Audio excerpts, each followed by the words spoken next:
പ്രസവാനന്തരം ഓരോ സ്ത്രീയും കടന്നുപോകുന്ന ഒരു വൈകാരികമായ അവസ്ഥ. വൈദ്യശാസ്ത്രം ഇതിന് നൽകിയ പേര് പോസ്റ്റ്പാർട്ടം ഡിപ്രഷൻ. മാനസികമായി ഈ അവസ്ഥയെ മറികടക്കാൻ വളരെ പ്രയാസമാണ്. കേൾക്കുന്നവർക്ക് അതിശയോക്തി തോന്നാവുന്ന, എന്നാൽ അത് അനുഭവിച്ചവർക്ക് മാത്രം മനസ്സിലാക്കാൻ പറ്റുന്ന ദയനീയമായ ഒരവസ്ഥ. വൈദ്യശാസ്ത്രം അംഗീകരിച്ച ഈ അവസ്ഥയെ ഒരുപക്ഷെ സമൂഹത്തിലെ ഒരു വിഭാഗം ആളുകൾക്ക് മനസ്സിലാക്കാൻ ഇന്നും പ്രയാസം കാണും. എന്തുതന്നെ ആയാലും ഒരു മനുഷ്യജീവൻ ശരീരത്തിൻ്റെ ഭാഗമായി ജീവനെടുക്കുമ്പോൾ ഓരോ സ്ത്രീയിലും അനുഭവപ്പെടുന്ന മാനസികമായ അവസ്ഥ അത് വ്യത്യസ്തമാണ്.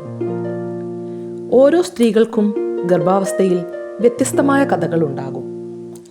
ശരീരത്തിലുണ്ടാകുന്ന മാറ്റങ്ങൾ മാനസികമായ മാറ്റത്തിനും കാരണമാകുന്നു എന്നത് ദയനീയമാണ്. തനിയെ സന്തോഷം കണ്ടെത്തുമ്പോൾ ചിലപ്പോഴെങ്കിലും തളർന്നു പോയേക്കാം. ഒറ്റയ്ക്ക് കടന്നു പോകുന്ന വേദനയുടെ ആ ദിവസങ്ങളെ മറികടക്കുവാൻ ചുറ്റിലുമുണ്ടായിരിക്കണം സ്നേഹത്തിൻ്റെയും സ്നേഹസ്പർശത്തിൻ്റെയും ചേർത്തു നിർത്തലിൻ്റെയും കരവലയങ്ങൾ.